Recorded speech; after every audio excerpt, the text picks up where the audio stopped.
나 미치겠네. 10분 있다가 발표인데. 어쩌겠어. 액땜에 따치자.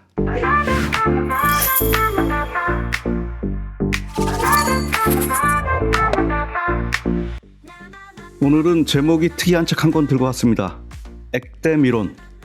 여러분이 생각하시는 그 액땜 맞습니다. 여기에 이론을 붙였으니 우리가 아는 그 액땜을 학문적 개념으로까지 승화시키겠다는 의지가 엿보이죠. 지은이는 CEO들의 책 선생으로 불리는 이동우 고려대 특임 교수입니다. 경제경영서 전문 도서평론가이자 작가이고 세리 CEO 비즈니스 북클럽 북멘토로도 활동하고 있습니다. 인트로에서처럼 10분 뒤에 중요한 발표가 있는데 셔츠에 커피를 쏟는다거나 큰 계약을 앞두고 엘리베이터 고장으로 갇히면 생각만 해도 아찔하죠. 이럴 때 그래도 세상 긍정적으로 사는 사람이라면 이렇게 스스로 다독이곤 합니다. 액땜에 다치자. 이미 물은 엎질러졌는데 어쩌겠습니까? 그만하길 다행이라 여기고 마음을 추스르는 거죠. 이 책은 바로 이 액땜이라는 지극히 한국적인 긍정의 사고방식을 일과 삶의 철학으로 연결시켜서 풀어내고 있습니다. 보통은 액땜하면 그냥 미신 아니면 곤란한 상황 넘기려고 하는 일종의 긍정회로나 정신승리 정도로 생각하셨을 겁니다. 그런데 이 책 보시면 와, 이게 이런 식으로도 생각할 수 있구나 하실 겁니다. 액땜이 실리콘밸리의 빠르게 실패하기 문화나 패러다임을 바꾼 혁신가들의 지혜와 어떻게 딱 맞닿아 있는지 아주 흥미롭게 파헤치고 있거든요. 제가 먼저 읽은 김에 핵심을 제대로 파고들어서 여러분의 일과 삶에 바로 적용할 수 있는 생각 프레임 하나를 선물해 드리겠습니다. 그럼 시작해보죠. 우선 저자가 이 책에서 말하는 액땜의 정의부터 짚고 넘어갈게요. 액땜은 한자와 우리말의 합성어입니다. 재앙이나 불운을 뜻하는 한자 액에 때우다, 땜질하다 할 때 그 땜을 붙인 말이죠. 땜은 떼다의 명사형으로 더러움이나 얼룩을 씻어내다라는 뜻이니 액땜은 말 그대로 재앙을 미리 씻어냈다, 불운을 미리 제거했다는 의미가 되겠죠. 단순한 말장난이 아니라 현재 일어난 불행을 두고 미래에 일어날 수도 있는 더 큰 불행을 미리 막았다는 식으로 해석한 우리 선조들의 지혜와 철학이 담겨있는 말인 겁니다. 이걸 끄집어낸 저자의 통찰력이 돋보이는데 이동우 교수는 이 부분을 레몬을 받으면 레모네이드를 만들라는 서양 격언과 비교하고 있어요. 언뜻 보면 둘 다 나쁜 상황을 좋게 생각하자는 비슷한 맥락 같지만 본질적으로는 다르다는 거죠. 레모네이드 비유가 씨 드신 레몬을 어떻게든 쓸모있게 만들자는 사후 처리에 방점을 찍고 있다면 액땜은 한 걸음 더 나아가 지금의 작은 불행을 미래에 닥칠지 모를 더 큰 재앙을 미리 막는 예방접종으로 작용한다는 겁니다. 사건을 바라보는 관점이 과거가 아닌 미래를 향해 있다는 얘기죠. 저자는 이 액땜의 본질에 4가지 핵심 요소가 있다고 분석합니다. 첫 번째는 적극적 위기관리죠. 작은 손실을 일부러 감수해서 통제 불가능한 큰 위험을 사전에 막는 전략이고요. 두 번째는 실패를 학습의 기회로 바꾸는 전략적 사고입니다. 좋지 않은 현실을 적극적으로 재해석해서 심리적 에너지를 회복하는 사고방식이죠. 세 번째는 최악의 상황에서도 유머와 여유를 잃지 않는 회복 탄력성입니다. 그리고 마지막 4번째는 과거의 실패를 미래 성공의 가장 중요한 자산으로 삼는 미래 지향성이죠. 그러니까 액땜은 이 4가지가 합쳐진 고도의 생존 전략이 될 수 있다는 겁니다. 에너지 보존 법칙처럼 현재와 미래 사이에 불행 총량 보존 법칙이 있다고 믿으면 좋겠죠. 어차피 살면서 겪을 불행의 총량은 딱 정해져 있으니 지금 작은 불행을 미리 겪으면 나중에 큰 불행을 경험하지 않을 거라는 그런 믿음 말입니다. 물론 과학적 근거는 없겠지만 이런 믿음이 주는 심리적 안정감은 무시할 수 없죠. 더욱이 저자는 이게 그저 정신승리가 아니라고 강조하는데 스탠퍼드대 심리학자 캐럴 드웩이 제시한 성장 마인드셋을 이론적 근거로 들고 있어요.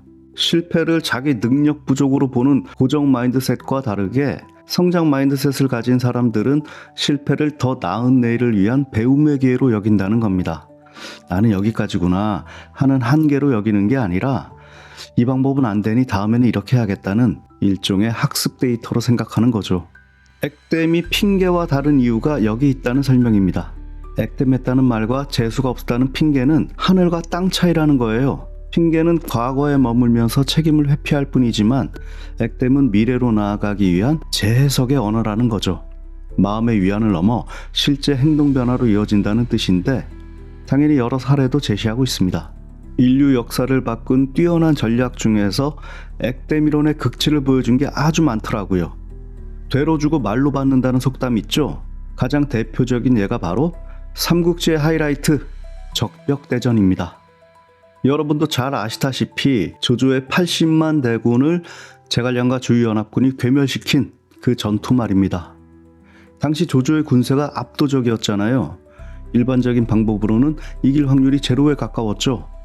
이때 주유와 황계가 고육지계라는 극단적인 카드를 꺼내듭니다. 노장 황계가 첩자로 몰려 주유에게 갖은 모욕을 당하고 엄청나게 매를 맞아 온몸이 엉망진창이 된 채 조조에게 투항하죠. 이게 진짜가 아니라 다 연기였는데 조조는 이 즉 상대적으로 작은 희생 이면에 숨겨진 거대한 속임수를 눈치채지 못했고 결국 화공에 당해 즉 거의 모든 병력을 다 잃고 말았습니다. 황계 개인의 희생이라는 비교적 작은 손실을 기꺼이 감수해 전투의 판도를 단박에 뒤집은 완벽한 전략적 액땜이었던 셈이죠. 그야말로 되로 주고 말로 받은 역사적 사건이라고 할 수 있을 겁니다. 옛날 말고 현대 사례는 없느냐? 당연히 있죠. 저자는 애플이 아이폰을 개발한 과정도 액땜 이론으로 분석하는데 아주 설득력 있습니다. 2000년대 중반 애플 매출을 책임지던 캐시카우는 단연 아이팟이었죠. 그런데 그때 스티브 잡스는 휴대폰과 mp3 플레이어가 합쳐지면 아이팟 시장은 결국 사라질 거라고 예측합니다. 그래서 애플 스스로 아이팟 시장을 붕괴시킬 제품인 아이폰 개발에 모든 걸 걸죠. 자사 주력 제품을 망하게 만들 신제품에 올인한 겁니다. 이게 흔히 말하는 파괴적 혁신이나 자기 잠식 전략이기도 한데 저자는 이를 액땜이라는 프레임에 넣어서 새로운 관점을 제시하고 있습니다. 그런 결정 이면에 있는 마음가짐에 주목해요. 파괴적 혁신이 차가운 경영 용어라면 액땜은 리더의 뜨거운 마음가짐을 설명해 준다는 거죠. 당시 스티브 잡스에게 아이팟은 단순한 제품이 아니라 기업을 부활시킨 상징이자 가장 확실한 수익원이었습니다. 그런 아이팟의 죽음을 스스로 감수하는 건 엄청난 심리적 고통이 따르는 결정이겠죠. 하지만 그 고통, 즉 되를 감수함으로써 기업 전체가 흔들리는 더 큰 재앙을 막고 스마트폰이라는 새로운 거대 시장, 즉 말을 먼저 차지할 수 있었던 겁니다. 단기 이익을 포기하고 미래에서 더 큰 가치를 얻는다는 게 액땜의 본질을 관통하는 거죠. 국내 사례도 있어요. 여러분이 생생히 기억하실 텐데 2016년 삼성전자 갤럭시 노트 7 배터리 폭발 사건 말입니다. 삼성 망한다는 소리도 나오고 그랬죠. 브랜드 이미지가 끝도 없이 추락하는 듯 보였습니다. 그 정도면 액땜이 아니라 정말 재앙이죠. 여기서 주목할 점은 그 재앙에 대한 삼성의 대응이 액땜이 됐다는 겁니다. 당시 삼성에는 여러 선택지가 있었어요. 문제 있는 제품만 리콜하거나 원인을 외부 공급사 탓으로 돌리면서 시간을 끌 수도 있었겠죠. 보통 그렇게 합니다. 하지만 삼성은 가장 고통스럽고 비용이 많이 드는 길을 택했죠. 수조 원의 손실을 감수하고 전 세계로 팔려나갔던 제품을 전량 리콜하고 단종시켰어요. 결과적으로 그 결정은 신의 한 수가 됐습니다. 그로 인해 단기적인 손실, 즉 되도 어마어마했지만 고객 안전을 최우선으로 여기는 책임 있는 기업이라는 장기적인 신뢰, 즉 말을 지켜낼 수 있었던 거죠. 더 중요한 건 삼성이 그 사건을 계기로 세계 최고 수준의 배터리 안전성 검사 시스템을 구축했다는 점입니다. 이게 나중에 삼성 제품의 아주 강력한 경쟁력이 됐으니까요. 통제 불가능한 재앙을 감당 가능한 비용으로 바꿔서 더 큰 자산을 얻어낸 거죠. 반대로 액땜에 실패한 사례도 있겠죠? 저자는 거대 석유기업 BP의 딥워터 호라이즌 폭발 사고를 액땜 실패의 전형적인 사례로 들고 있습니다. 2010년 멕시코만 원유 유출 사고 말입니다. 사고 초기에 BP는 피해자 코스프레로 책임을 회피하고 유출량을 속이는 데만 급급했어요. 즉각적이고 전면적으로 책임을 인정하는 작은 손실, 즉 되를 피하려다가 결국 인류 역사상 최악의 환경재앙이라는 오명은 물론 천문학적인 벌금이라는 말을 물게 됐죠. 그때 삼성처럼 했다면 오히려 이미지를 바꿀 기회가 됐을 수도 있었을 겁니다. 환경 리더십 기업으로 거듭날 수도 있었을 테니까요. 시간 관계상 책에 나오는 사례 가운데 일부만 살펴봤는데도 왜 액땜의 이론이 붙었는지 충분히 알게 되셨을 것 같습니다. 이렇게 강력한 우리만의 지혜를 그저 미신으로 치부해 온 게 좀 미안해지기도 합니다. 저자도 우리가 서양에서 건너온 이론들은 선진적이고 과학적이라고 생각하면서 정작 우리 오랜 전통 속 지혜는 구태적이고 비과학적이라고 여기는 태도를 편견이라고 꼬집고 있습니다. 실제로 실리콘밸리에 더 빨리 실패하고 더 빨리 배워라나 실패하지 않는다면 충분히 혁신적이지 않은 것 같은 말은 왠지 멋있어 보이고 뭔가 혁신적인 것처럼 느껴지잖아요. 그런데 그 본질을 놓고 보면 우리 할머니들이 커피 쏟은 손주한테 액땜 했으니 이제 큰일 안 나 하고 말해주는 그런 지혜와 뭐가 다르냐는 거죠. 제가 생각해도 정말 그런 것 같습니다.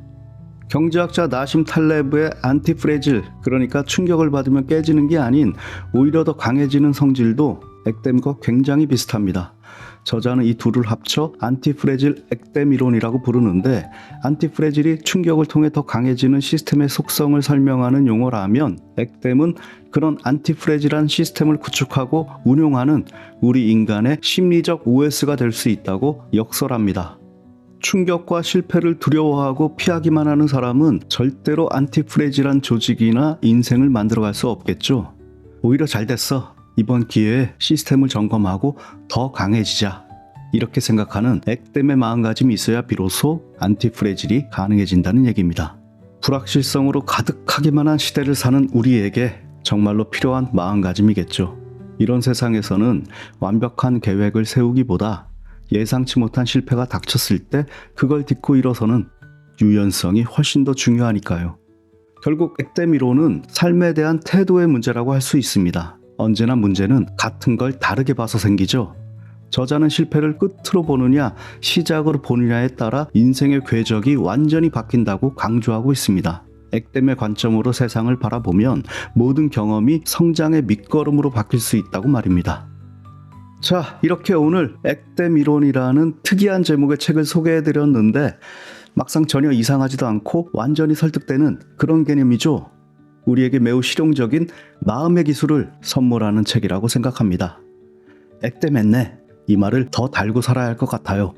갑작스러운 위기 앞에서 절망하는 대신 이게 오히려 더 큰 재앙을 막아준 거라고 생각하는 습관, 그리고 그 경험을 통해 우리가 뭘 배우고 더 강해질 수 있는지를 생각하게 해주는 사고의 전환을 이끌어낼 수 있을 겁니다.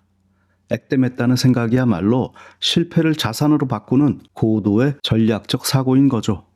이 책 후반부에는 액땜 이론을 현실에 녹이는 7가지 실천 원칙도 소개하고 있습니다.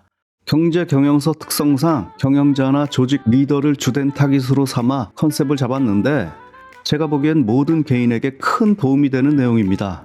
작은 손실을 기꺼이 감수해 더 큰 위험을 막고 위기를 성장의 기회로 재해석하는 지혜, 그리고 무엇보다 강력한 삶의 프레임워크가 바로 우리 안에 이미 있었다는 사실이 새삼 놀라웠어요. K-팝과 K-드라마를 넘어 K-경영의 시대가 시작됐다는 슬로건도 처음엔 좀 오버한다는 느낌이었는데 읽고 나니 이해가 됐습니다. 확실히 저자 말대로 우리 안에 이미 다 있는 것 같아요. 우리나라가 서양을 따라가던 시절에야 외국에서 배워오는 것들이 큰 도움이 됐겠지만 언제부턴가는 썩 신선하게 다가오지 않는 것도 사실입니다. 밖에서만 찾을 게 아니라 우리 안에 그동안 미처 발견하지 못했거나 놓치고 있던 게 있는지 더 찾아봐야겠습니다. 한 가지는 분명히 하고 마무리하죠. 액땜이라는 사고방식이 과해지면 자기 합리화의 늪에 빠질 수도 있습니다. 죄다 액땜으로 치부하고 아무런 노력도 하지 않으면 곤란하겠죠. 우리 삶에서 액땜이 진정한 회복의 도구가 될지 불필요한 자기 합리화의 수단이 될지는 우리 각자에게 달렸다는 제 생각입니다. 늘 경계를 조심해야죠. 여러분도 각자 생각하는 올바른 액땜의 기준이 뭔지 한 번쯤 고민해 보시길 바랍니다. 오늘은 여기까지입니다. 저는 또 다른 책으로 열심히 준비해서 돌아올게요. 고맙습니다. 쇼미더.